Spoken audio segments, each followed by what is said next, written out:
যে ল'ৰা ছোৱালীয়ে মুখে মুখে কথা কয় ইয়াৰ কাৰণ কি জানে তিনিটামান কাম আপোনালোকে নকৰিব আজি লিখি ৰাখক ল'ৰা ছোৱালীক দুখ নিদিব মই কোনো ল'ৰা ছোৱালী কোনোবা যদি ক্লাছ 12ৰ ল'ৰা ছোৱালী শিক্ষক খাই ৰাস্তাত বহি থাকে মই তাক বেয়া নাপাওঁ মই তেওঁৰ মাক বাপেকক বেয়া কোনোবা সৰু ল'ৰাই যদি এটা কিবা এটা ক্ৰাইম সংঘটিত কৰে মই তাক বেয়া নাপাওঁ তাৰ মাক বাপেকক বেয়া পাওঁ কাৰণ সি বুজি পোৱা হোৱা নাই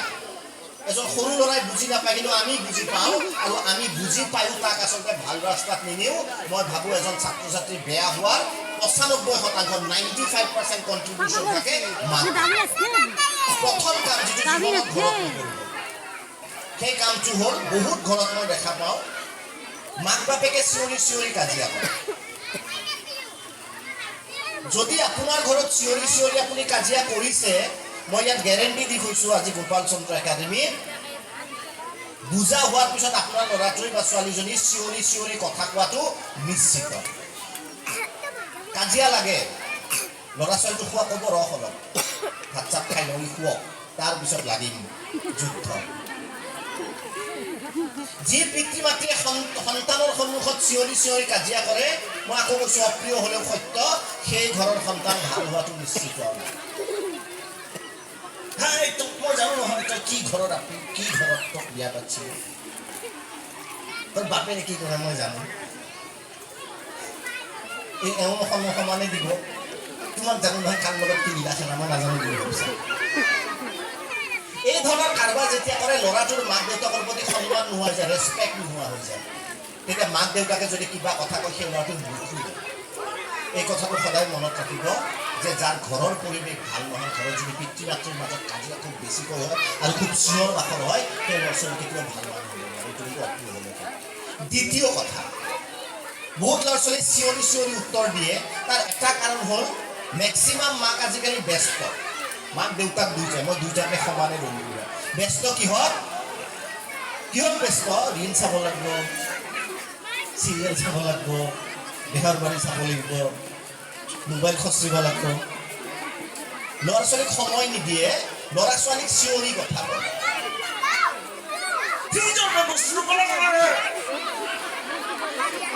কয় নে নকয় কয় যদি হাত চাপৰি বচাই দিয়ে একদম বেয়া habit never shout at your child সৰু বাচ্চাই বদমাচি কৰে সৰু বাচ্চাই যদি বদমাচি নকৰে মই কৰিম নেকি ফ্ৰিজৰ পৰা কণীটো আনি পেলাই দিম নেকি যে পাক্কা মানুহটো পাগল বুলি ক'ম বাচ্চা সেইটো বদমাচি কৰে আমাৰ মাকবিলাকে সমানে যুদ্ধ কৰে আকৌ শাউটিং ষ্টাইল তেতিয়া সৰু ল'ৰাটোৰ মাইণ্ডত এইটো চাইণ্টিষ্টে কৈ যোৱা কথা মই নহয় সৰু ল'ৰাৰ মাইণ্ডত এটা ইম্পেক্ট কৰে যে চিঞৰি কথা ক'লে চবে ভয় খায় সি যেতিয়া 8-10 বছৰীয়া 12 বছৰীয়া 14 বছৰীয়া 20 বছৰীয়া হ'ব আপুনি যদি কয় ইফালে নাযাব সি ক'ম কিয় নাযাব সেই চিঞৰাটো ক'ৰ পৰা শিকিলে জানেনে আপোনাৰ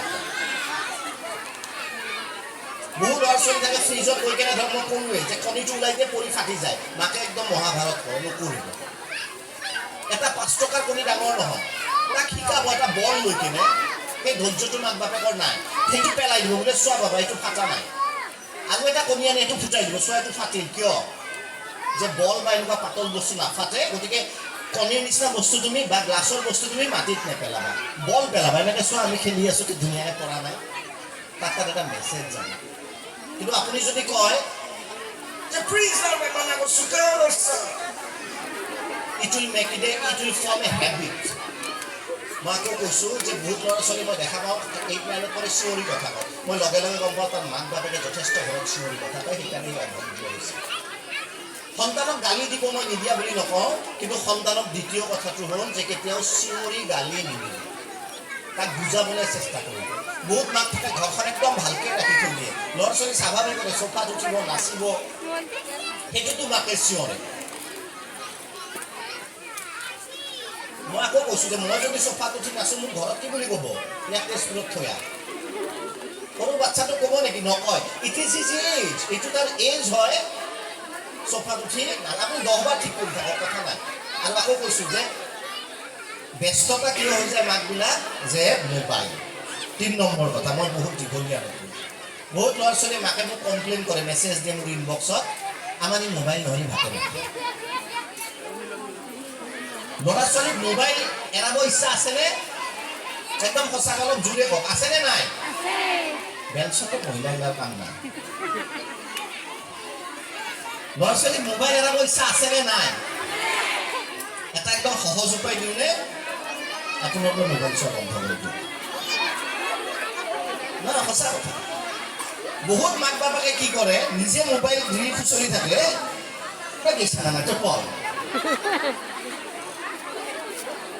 কেতিয়াও নপঢ়ে। আৰু এটা আপোনালোকে জানিব যে সৰু বয়সত এই মোবাইলটোৰ অত্যাধিক ব্যৱহাৰে আমেৰিকান চাইকলজিষ্ট এছ'চিয়েশ্যনে গৱেষণা কৰি কৈছে যে ছাত্ৰ ছাত্ৰীৰ মগজুত যথেষ্ট বেয়া প্ৰভাৱ পৰে। আৰু এতিয়া তাৰ ঠিকে থাকিব, কিন্তু যেতিয়া অকণমান ডাঙৰ হৈ যাব সি এডিক্টেড হৈ যাব। যেনেকৈ ড্ৰাগছ এডিক্টেড, মদ এডিক্টেড, সিহঁত হৈ যাব মোবাইল এডিক্টেড। আৰু তাৰ কাৰণে একমাত্ৰ দায়ী হ'ব তেওঁৰ মাক আৰু দেউতাক। সেইকাৰণে সন্তানৰ সন্মুখত মোবাইল চাই সন্তানক গালি নাপাৰিব। সি শোৱাৰ পিছত সি পঢ়ি আছে, কিবা ৰুমত যায় অলপ চাব, কিয় নাচাব, মোবাইল কিয় নাচাব। কিন্তু আপুনি যদি এনি টাইম মোবাইলটো খুচৰি থাকে, তেনেহ'লে মই ভাবোঁ যে আপোনাৰ সন্তানে মোবাইল চোৱাটো একেবাৰে স্বাভাৱিক আৰু সহজত নহয়। বহুত মাক বাপেকে আজিকালি সহজত ল'ৰা ছোৱালী ডাঙৰ কৰিব খোজে। কিয়? মোবাইলটো দিলে ভাত খাই